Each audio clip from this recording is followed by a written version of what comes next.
This is episode 733 of the Rio Grande Foundation's Tipping Point, New Mexico. I'm Paul Gessing. And I'm Wally Drengmeister. I'm president of the Rio Grande Foundation, New Mexico's free market think tank. You can find out more about the foundation at riograndefoundation.org. Wally, I don't think people who need a pick-me-up listen to our Tipping Point, New Mexico program.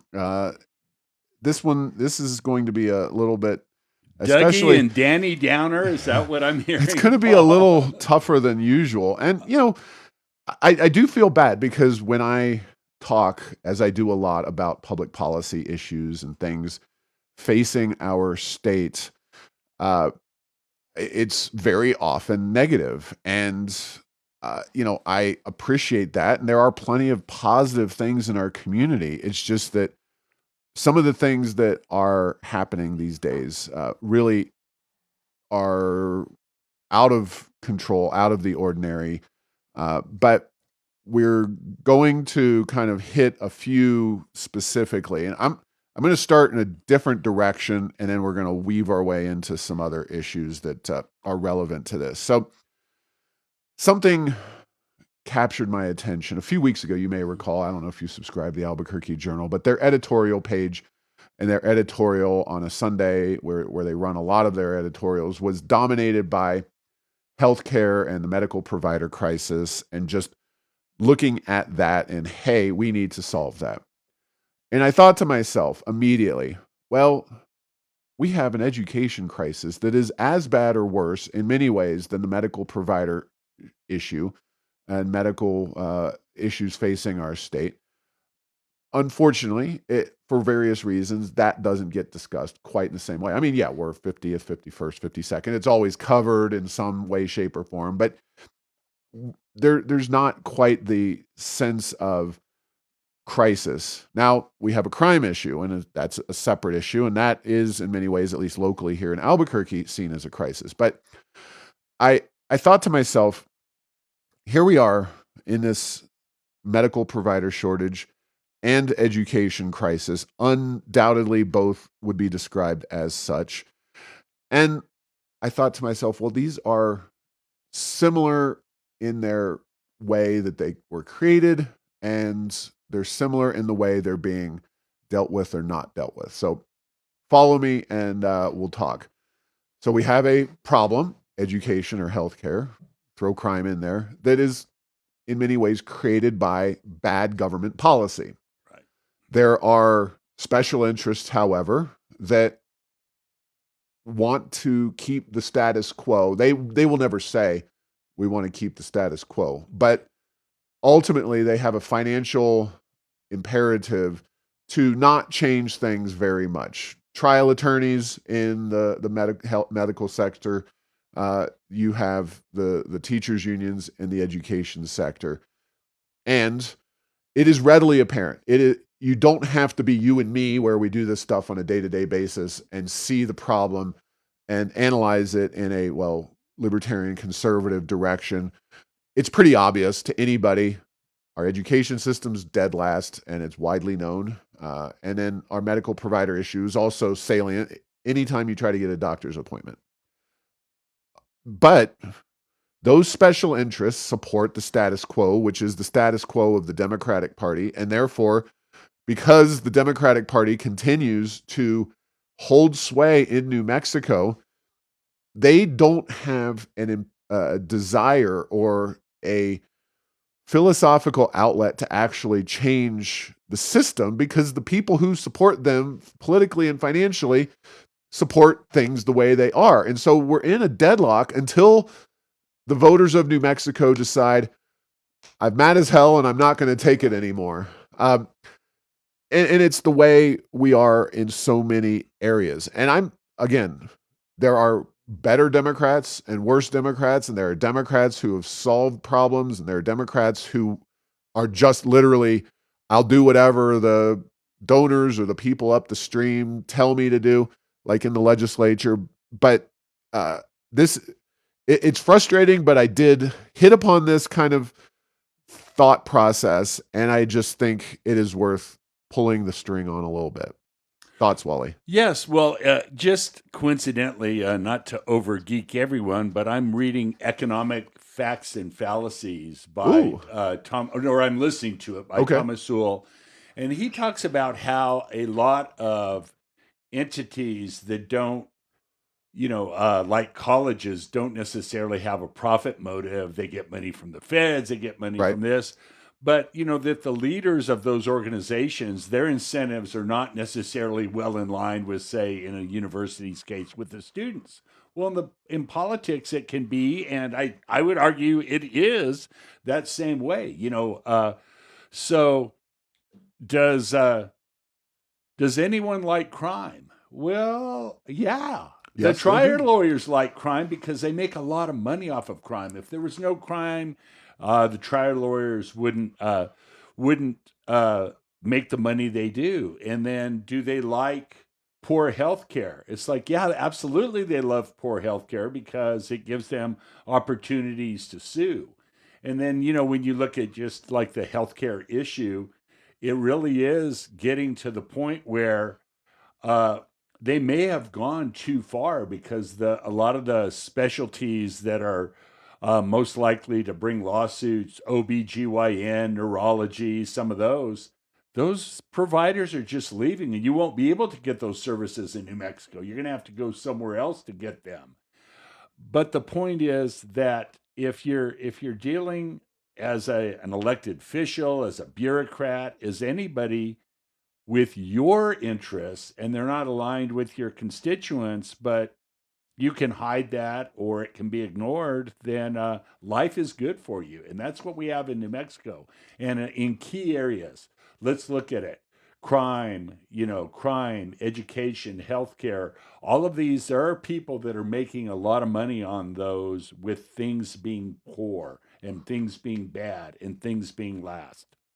Well, I would also say that, special interests, unfortunately, are not the beginning or the end of the story. I mean, yes, they are powerful players in the system, but there are ultimately voters that have to be comfortable with the status quo in some way, shape, or form. Now, I haven't quite put my finger on it in terms of the medical provider issue. I think they've just bought what the trial attorneys are saying. And it's not just about the trial attorneys. There's taxation questions and, why can't we eliminate the taxes on various medical procedures, et cetera. Now, when it comes to crime, I think there are some people, obviously, who vote for soft on crime candidates, whether it's the judges or Mayor Keller or others, because they don't want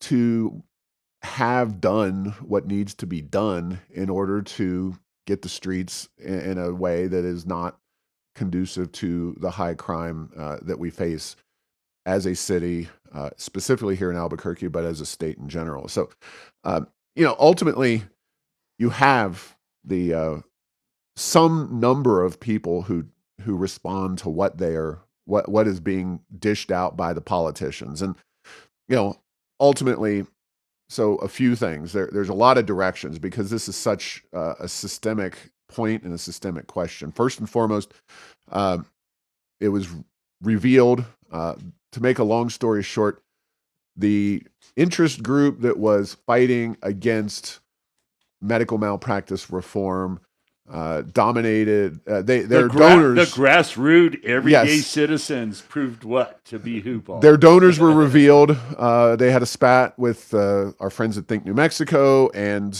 the Ethics Commission, and their donors were basically all revealed to be, as the front page of the Albuquerque Journal notes, all trial attorneys and attorneys. No surprise there.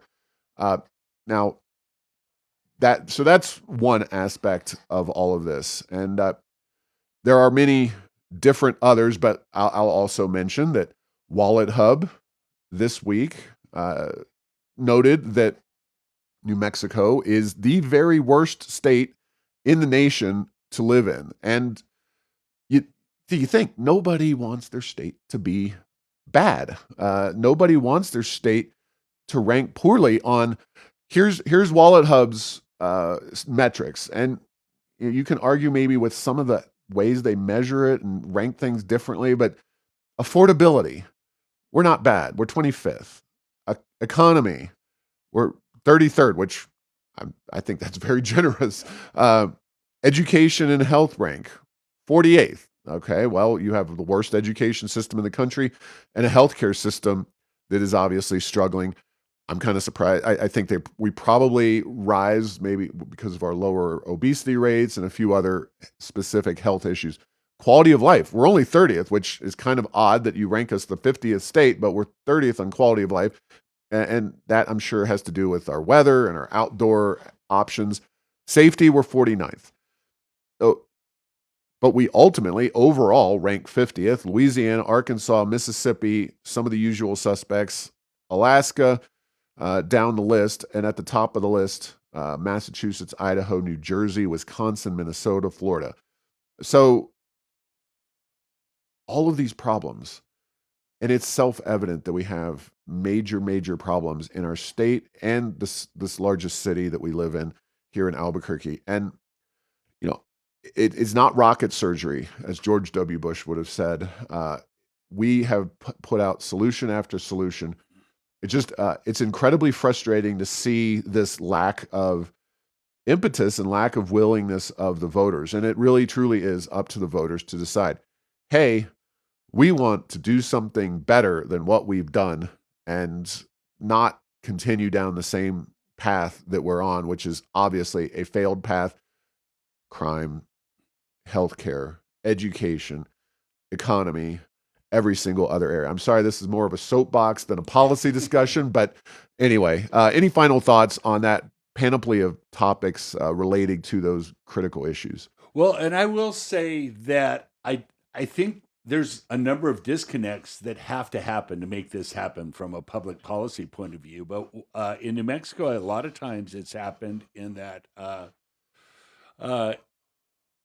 for what ends up always being a majority in most every election of recent memory, when in doubt, you vote for the Democrat. And so, but somehow there's a lot of those policies that the Democratic Party has been putting forth that the voters are not happy with, but they don't necessarily hold them accountable. And so I think that's one of the disconnects. The other is it just doesn't seem as a state we really mind being last in all these areas.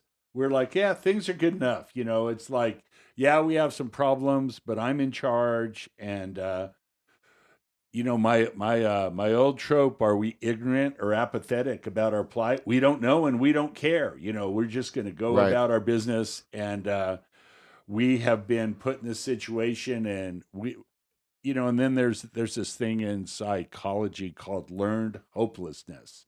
And I think as a state, we have learned hopelessness. We don't believe there's anything we can do to change it as a populace. And it's reflected in our legislators and it's reflected in our policy. It's like there's just, what are you going to do? Nothing we can do. And as a result, we're solidifying ourselves at the bottom of these lists. There was once a time where we did better, and so are there some bright spots? Well, we're not 50th in everything, but give us enough time, and some of the things where our strengths don't ever believe that those couldn't be go down as well if the overall policies continue, because economically, quality of life. If things even get worse, crime gets worse, healthcare gets worse, education gets even worse. I think people will start leaving in even greater numbers than they have in the past several years. I'm going to continue this discussion briefly, and I'm going to read from so specifically on the healthcare issue, and it's one of the things that we do see our politicians do, and that is to throw money at the situation. And education is an area that there's been money thrown at it. Healthcare is another. Deb Haaland, running for governor, very hyper left wing, has tweeted recently about we just need to spend more money to bring more doctors. And Liz Thompson, another one of these left wingers in the legislature, here's her entirety of her healthcare policy response. Pay clinicians enough to attract and retain them in New Mexico. Help physicians pay their student loan debt. Pass a strategic recruitment bill to recruit doctors to New Mexico. Assist providers with the down payment to buy a home in New Mexico. Ensure that all state-backed financial incentives directly benefit providers instead of out-of-state medical corporations. Now, these may or may not be good issues, but you notice that they have one specific thing in common. They all qualify as throwing money at the problem. Now, I'm not saying that other states don't do these kinds of things, but nothing being done here, A, tackles the actual problems in healthcare. B, Liz Thompson has said that the oil and gas industry should just get out of New Mexico. I mean, she is one of the far left people that she even signed a letter applauding the Biden administration for when they originally were going to stop oil and gas drilling on federal lands. So this is a woman who is more than happy to use that oil and gas money for paying doctors in a variety of ways or medical professionals to bring them or keep them here, but doesn't like the industry. And there are a lot of other ways to attract and keep doctors here in New Mexico that she's obviously conveniently glossing over. And that is, I guess, a side point about this is that when they do talk about addressing problems, it always involves your tax dollars and typically the oil and gas industry pouring out money on their behalf. Yeah, and it's a question of, Paul, does more money help? Well, if the system's so poor and so broken, putting more money in it has a very meager, if any, return on investment. And I think we've seen that. We've seen that in education. A lot of things are broken, but we've thrown a lot more money and it's not gotten any better. It's stayed the same or gotten worse. And I have a feeling that's the same thing with healthcare. Yeah, we'll throw some more money in it, but these underlying issues are the things that we just don't seem to want to address because guess what? They're a little bit harder to address. Yeah. Yeah. They don't want to address the actual problem, especially when you can just throw money at it. That is a very clear point. All right. Speaking of money and stuff being thrown at a problem, but in this case, possibly making it worse, the Albuquerque Journal recently covered the Clean Fuel Standard, which passed in 2023 and is not actually a 50 cent per gallon increase, at least not immediately, but it is going into a rulemaking process through the Environmental Improvement Board for final implementation, where the state of New Mexico is going to mandate that you put certain kinds of fuels and there's tax credits involved. And I'll just say that I attended multiple committee hearings up in Santa Fe on this issue when it was being debated. And it was one of those, there's a lot of talk about the horseshoe theory of American politics. And two groups on the opposite sides of the political spectrum wind up agreeing. Well, you had, sorry to say, but some of the oil and gas groups, the major ones, and some of the environmental groups, they like these tax credits. They like the shift to so-called renewable or biofuel. And you had some of these radical environmental groups who don't even like capitalism, but were on broadly our side on the issue because they believe that biofuels will actually cause more pollution and more harm to the environment than the status quo. And so you had that weird kind of thing going on in this committee hearing. Ultimately, it passed into law, and the governor, of course, signed it. But it was brought up again by the Albuquerque Journal in this article, and it's worth noting that ethanol and biofuels are not particularly green. They require land, pesticides, processing, a lot of energy, transportation, and it's questionable what actually comes out of the gas pipe, whether that's beneficial or harmful. So you're spending all this time, money, and ultimately increasing gas prices, as we've and others have noted, for an environmental benefit that may not actually be a benefit. So welcome again to public policy in New Mexico. Yes, absolutely, Paul. And so the way I think of ethanol is ethanol, you take the equivalent of a gallon of gasoline energy to make a gallon of ethanol. So you almost use as much energy as it takes to make that energy.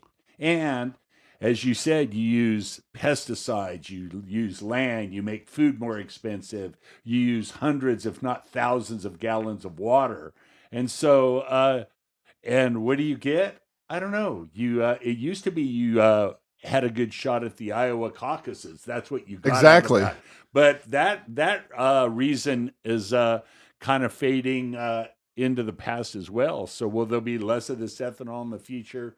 I don't know, but I do not think it would be a bad thing for our country, and certainly not a bad thing for the planet if ethanol was to go the other direction. And then there's also issues as you're getting into biofuels. Gasoline's one thing, and so ethanol absorbs water, and so it can be really bad. If you leave it in a tank for a long period of time, it's very corrosive. On the biodiesel side, if it gets cold, it jellifies and won't flow. So there's a lot of issues with this, and yeah, it's just one of those.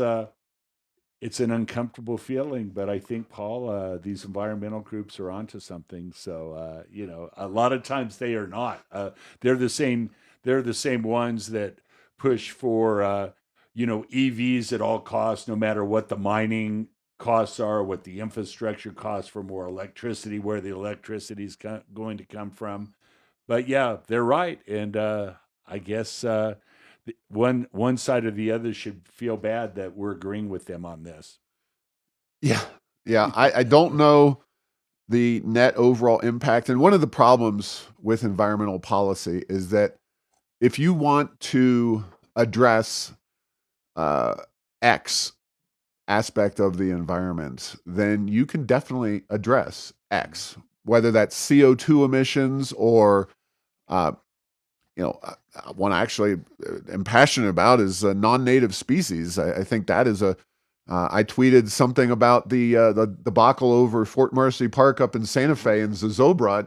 These these Santa Fe NIMBY groups are up there completely losing their minds over cutting down some trees. Well, these are Siberian elm trees, not even native to New Mexico. It's not like they're part of the real climate here, the environment of New Mexico. So it's it's like anything, also economic policy. If you focus closely enough on one aspect of public policy, you can address that one aspect. But is that good for the environment overall?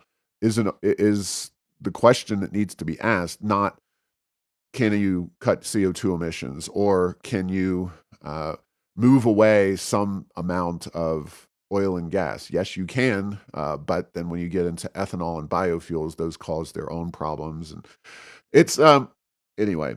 As you can see, frustration is building here at the Rio Grande Foundation in Tipping Point, New Mexico, because we see these policymakers and policies, and right now we're focusing. We're going to focus a little bit later on in local issues because that is what's going on in this election this fall. But we've got a few more statewide items to take care of. Now, specifically on another issue that we've discussed, capital outlay. I was very intrigued by a Santa Fe, New Mexican article detailing some discussion, both legislatively and at the local level in Santa Fe, over capital outlay bill process issues. And man, another one. This is totally systemic in New Mexico. So first and foremost, as the article noted, unspent capital outlay statewide likely exceeds $7 billion. While I go up slightly to a report from U.S. News, which notes that 48 in road quality, New Mexico, 47, well, best states overall, that's a different issue, 42nd in infrastructure, 34th in transportation. So some of this is obviously traffic and how long you sit in traffic. But when you talk about road quality, that is a very discrete and specific area. $7 billion unspent in capital outlay, 48th in road quality. Please make it make sense, Wally. Well, It doesn't. We know it doesn't. And, Paul, it hasn't for years. But, when I started to be aware of this issue, there was like $1 billion unspent. Well, now there's seven. And it's one of those, and it's the worst of all possible worlds. It's money that's been taken from taxpayers that's not returned to those same taxpayers, and it doesn't go into anything. Good, bad, or indifferent. It just sits there, and so yeah, this is quite the issue, absolutely. And so, guess what? Heck, uh, there's a theory that you should hold on to the, certain positives can kind of start to overcome weaknesses, meaning the strengths theory. Heck, what if we had some of the best roads in the country and some of the best wastewater treatment facilities and water facilities and the things that seem to be needed, but for some reason don't get done in New Mexico? I'm not saying it could, but could that, like, oh, well, we did that. Maybe we could make our education system better. But again, we are in a situation where we're just languishing as a state on issue after issue after issue. yeah. Now, some of these quotes are really they're gems. These are taken again directly from the Santa Fe New Mexican, and as usual, most of this is written up at airsofenchantment.com in some way, shape, or form. Uh, Legislators often prioritize projects whether they are really a local priority or not. Well, no duh, to be polite about it. As the article But notes, also, I would say, according to whom? true. You know what I mean? So it's like if you're a city bureaucrat, or maybe your priorities are different from the legislators, but are they talking about the citizens, the bureaucracy, True. or the legislators? So The article says state lawmakers are frustrated with the municipality's ability to quickly spend capital outlay allocated for local projects, something that may affect what they choose to fund in upcoming sessions. Well, I mean, yeah, when you don't coordinate, you don't fund the things that are actually necessary. And I'm not saying the city's always going to be doing the right thing, especially in Santa Fe. So you have multiple different factors that are a problem. And if we just had an objective system of trying to allocate to the highest priority problems like roads and bridges and stuff like that, that would be a simple situation, or at least a simpler situation. Okay, so one lawmaker has said she refuses to give Santa Fe more money until a sewer line connection in her district is complete. Well, that's petty. I'm not saying they're entirely wrong, but again, we're dealing with Santa Fe here, where it's not just Democrats, but progressive Democrats as far as the eye can see, including the legislature. And then Santa Fe Public Works Director Regina Wheeler told a city council committee in early July the legislature funds their priorities more than they fund the city priorities. So $7 billion unspent, money being spent for things that the city doesn't want, the city not interested in moving them forward. Sometimes they're halfway funded. This is a fantastic system, Wally, can't you tell? yes, it is. And so, but Paul, we don't need to get excited. It'll all work itself out. Nothing to see here. Let's move along. We're gonna have a special session. Maybe a special session would be a good place to reform our capital outlay process. But I have a feeling that won't make the list. Well, it would be a nice thing to do, but they've had, As long dozens, as we've been a state. a dozen or so sessions in recent memory. And if you like the way New Mexico is governed, here is an interesting tweet. I'm glad to see somebody finally calling into question our leadership as a state. Yes, Deb Haaland taking the issues on, Wally. I'm slightly sarcastic, but slightly realistic here. Recent tweet starts off, for years, our state has been at the whims of careless leaders. I said, what? What? Who are these careless Who are these careless leaders? Now, we talked last week about Deb's lack of specificity. And then she goes on about in single industries, and now Trump's cruel cuts are lying that bare, not laying it bare. Anyway, she doesn't speak very good English, or definitely write very good English. But I did, the first line really caught my attention. Is Deb Haaland criticizing one Michelle Lujan Grisham here? No, Paul. No way. Harumph, guffaw. So I bet when challenged, they're going to have to go back to the Martinez administration. Every policy decision that was made during that's why we're struggling. Nothing that we've done here recently in the last 7 years. So I think you're probably right. Just making a guess. Just down the memory hole she goes. Yes. All right. Remember that Gary Carruthers? Yeah, kind of. Man. It was his fault. That's the guy that really. Yeah, Dave Cargo. Come on, Lonesome Dave. He's the one that did it. Johnson. Yeah. So the fact that we've had a few Republican governors must be the reason we're doing poorly here in New Mexico. That is probably accurate. All right. Well, now I promise local. KOAT Channel 7 did a story about Tim Keller leading the mayoral race in campaign funding. Not a surprise there, especially since he is the only one to have qualified for $756,000 in public financing, thanks to we, the taxpayers. We have talked on this program before about how we believe that system is bad, needs to be completely eliminated and moved to everybody doing public finance, traditional, go out and raise your own dang money financing system.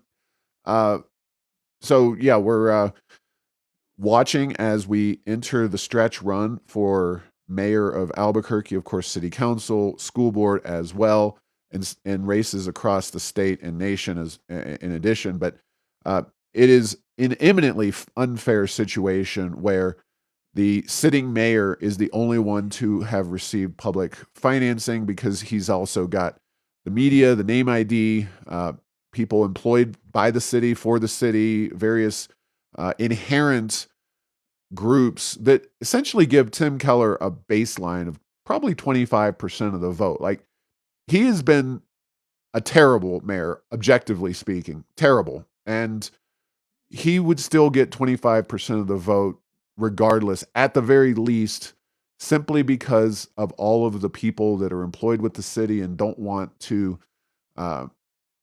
upset him or cross him. And then you throw in public financing, and I think it's. If I'm a betting man, I say Keller is one of the two in the runoff. Now, what happens in the runoff is anybody's guess.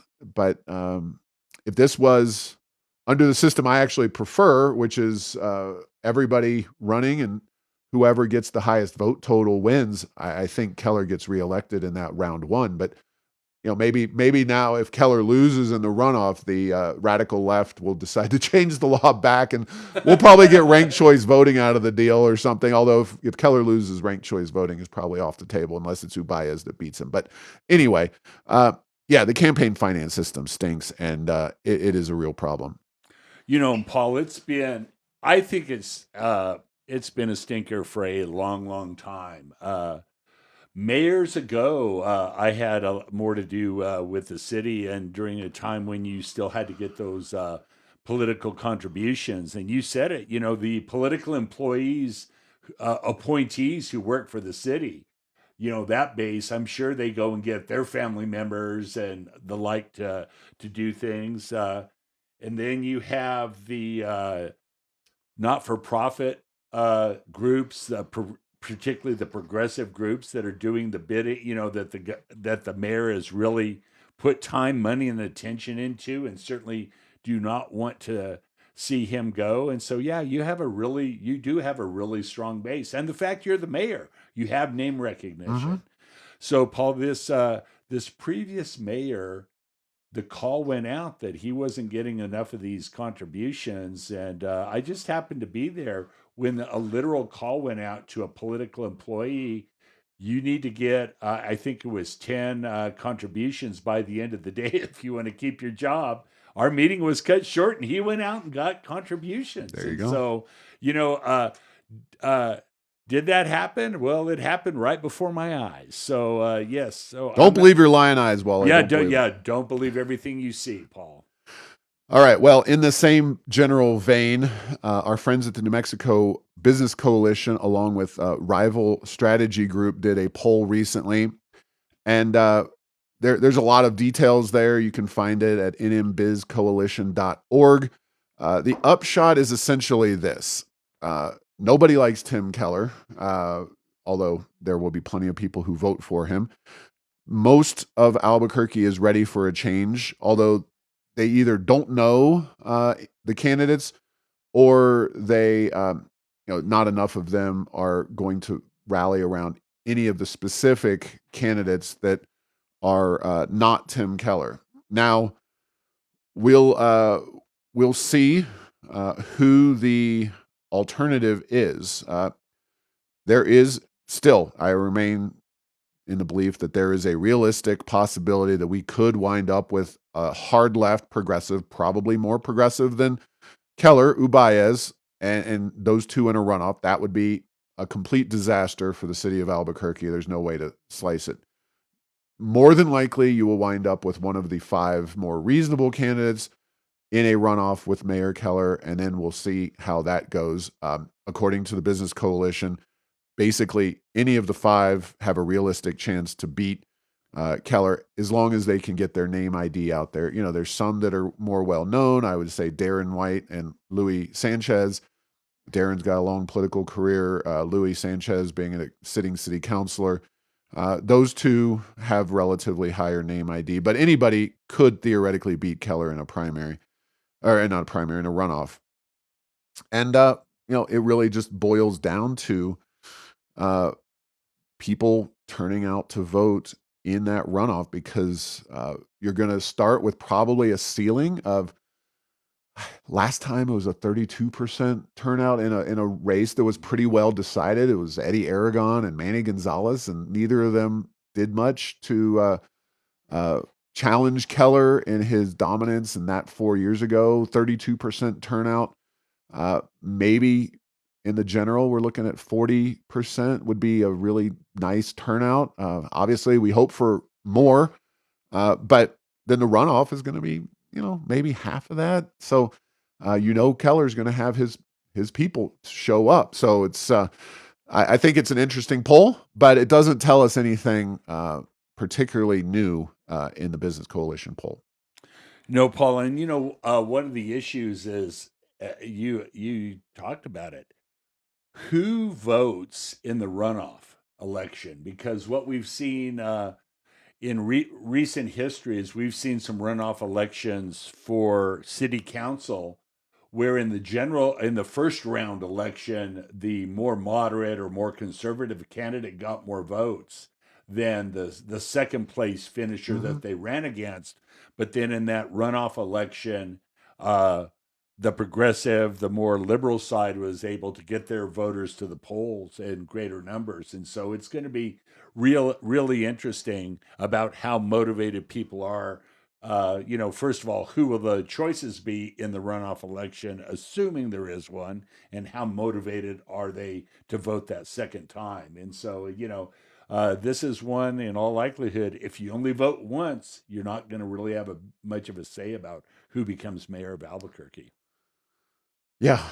All right. And that's once per election, not twice per election. So there you go. Well, really just want to briefly note that Rio Grande Foundation is turning 25 this year.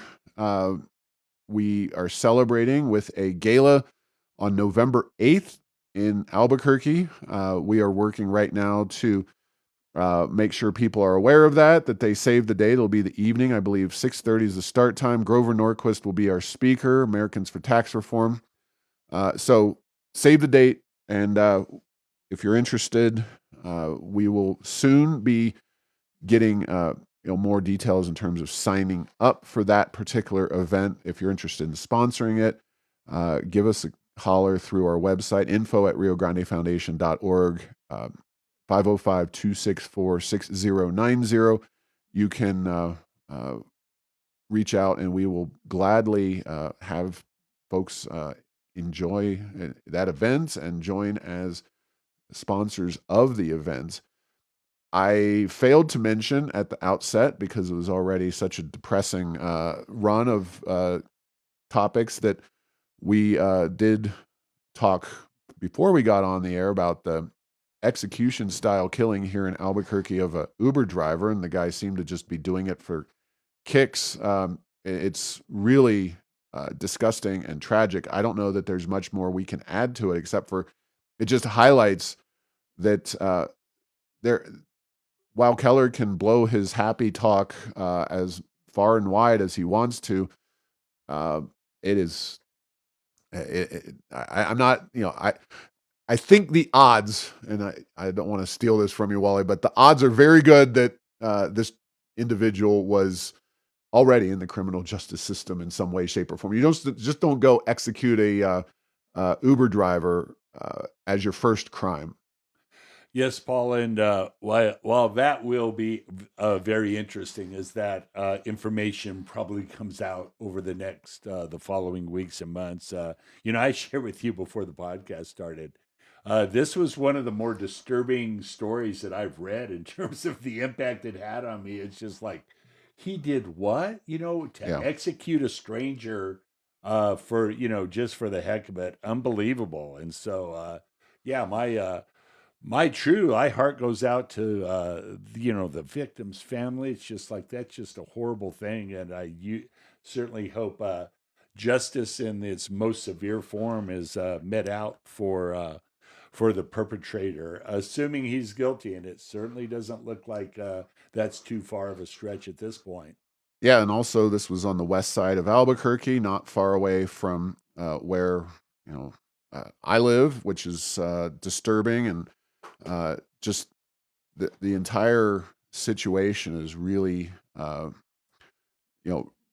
there's a lot of things that happen in this town, in this world, that you just like kind of shake your head, but this one is definitely a big smack in the face, saying, hey, we have real problems with some of the young people. This was a pretty young guy in our city and in our state. And just as final aside before we conclude, uh, there are stories that you can pretty much write. Like, some journalist for the Journal could go on vacation and write their story of green chilies roasting in the fall. Another story along those lines is APS's classrooms being way too hot. And I like a lot of aspects of what our school board is doing, but they have to get it through their damn heads, all of them, that starting school, I don't know what day it was like the 7th or something, is too early. Now, my own kids went to school starting yesterday on the 11th. That's earlier than I would like, but as events would have it, it was 94 the day my kids went to school. It was 101, I believe, Thursday or Friday. And unless you have a fantastic air conditioning system in all APS buildings and schools, move the school year back. If you have to go over Memorial Day, so be it. It is asinine to have school classrooms at 90 plus degrees because your AC or your swamp cooler doesn't working. I remain perplexed that this continues to be an issue. At the very least, squeeze out some of the days in the middle of the year so that you can start just 4 or 5 days later. Every single day you can go further into August. Now, you're going to be much better off extending the school year at the end and just moving it back a whole week, because May is nothing like early August. It just baffles me, and it's right back to the beginning of the show where we were talking about the way things work in New Mexico. And of course, I don't even blame the unions. I don't know who to blame for this particular issue, but my God, figure it out. And Paul, guess what? There are charts that show the average high temperatures on a daily basis. You can even Let's go to the take a look- Farmer's Almanac. Let's take a look at that. And as you say, okay, why do we have summer vacations? Because we started off the school year with an agricultural society. Why do we start in August instead of September? I have no idea. All right. Well, All right, that was so- cathartic for me. I don't know about you. Yeah, but well, that we ended on a high note. All so right. At least a warm one. all right. High temperature notes. It's only like 38 degrees if you measure it in Celsius. Thanks for listening to this week's episode. Find all episodes at tippingpointsnm.com, at the Rio Grande Foundation's YouTube channel. Subscribe to the show at Apple, Stitcher, or tell Google Home to play Tipping Point New Mexico. Thanks to Path 3 Marketing for producing this show.